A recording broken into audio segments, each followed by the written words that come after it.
In today's video, I'm going to teach you how to delete Facebook Meta Pixel from your Wix website. If you're looking to remove the Facebook Meta Pixel from your Wix site, you're in the right place. Let's dive right into the step-by-step process to ensure your website is free from Facebook tracking. First, you'll want to log into your Wix dashboard. Head over to www.wix.com and log into your account. Once you're in, select the specific site where your Meta Pixel is installed.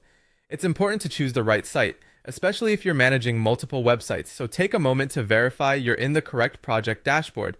After ensuring you're in the right place, look toward the left sidebar of your dashboard. Here, you'll find a menu option titled Marketing and SEO.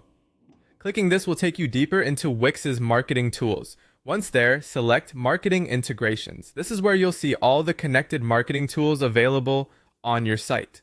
Tools like Facebook, Google Analytics, and possibly a TikTok Pixel if you have that set up.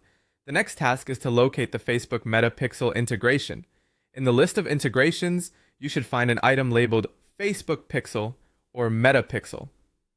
Click on it to open the settings. Here you'll see a variety of options relevant to the integration. Now comes the crucial part, removing or disconnecting the pixel. Depending on how the pixel was set up originally, you'll have one of two scenarios to deal with.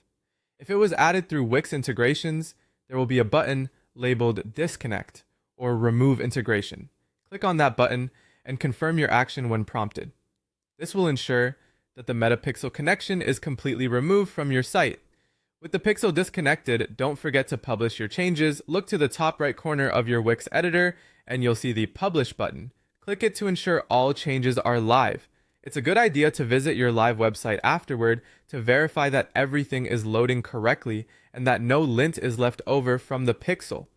Finally, you'll want to verify that the pixel has indeed been removed. An easy way to confirm this is by installing the MetaPixel Helper, a Chrome extension designed to detect the presence of metapixels on websites. Visit your live site with the extension installed, and if it shows that no pixel is detected, then congratulations. You've successfully deleted the Facebook Meta Pixel from your Wix website. Thanks for following along with this guide. I hope it was helpful, and be sure to come back regularly for more tips and tutorials.